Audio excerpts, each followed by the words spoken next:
The latest situation in the Ukrainian war. Bitter confession from Zelensky. The great revenge has begun. The world has been watching the war between Russia and Ukraine in fear for months.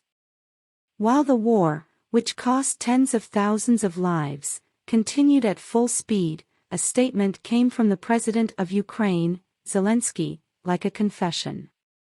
The eyes and ears of the world have been on the news from Ukraine for months.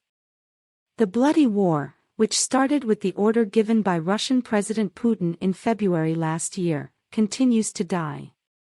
Ukraine, which strengthened its hand on the field with the help of the West's tank, was shaken by the words of Zelensky. The Ukrainian leader made a statement like a confession. The Ukrainian leader underlined that Russian troops have started to increase attacks along the front line after months of stalemate. Zelensky also included the information that they expect the attacks to continue to increase. Clear answer from Biden to the F-16 question: no. On the other hand, U.S. President Joe Biden announced that they will not send F-16 fighter jets to Ukraine despite the calls of the Ukrainian authorities for air support. When asked by a journalist whether the United States would provide F-16 fighter jets to Ukraine, Biden replied, no. How did Wagner become the world's most experienced army?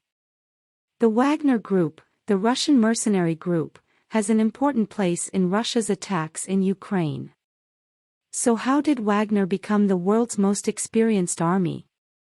Detected to date in Sudan, Syria, Libya, and the African continent, operations of Wagner mercenaries quickly spread beyond Eastern Europe. It was the high pay and the promise of adventure that made the group attractive. As a former Wagner fighter told the BBC, the romantics in them joined this organization to defend Russia's cross-border interests. Most of those who joined Wagner before the war in Ukraine lived in small places where their chances of finding well-paying jobs were limited. Wagner paid his employees about $1,500 a month. When they went to the front, this fee was up to $2,000. In 2015, the Wagner Group began fighting alongside pro-government forces in Syria while simultaneously protecting the oil fields. Since 2016, it has been supporting forces loyal to General Khalifa Haftar in Libya. However, the group was not well known in Russia before its invasion of Ukraine. Russia has always denied Wagner's connection to the state.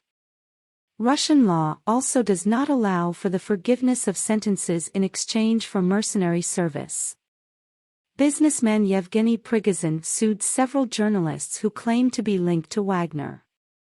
This changed after the Russian invasion of Ukraine.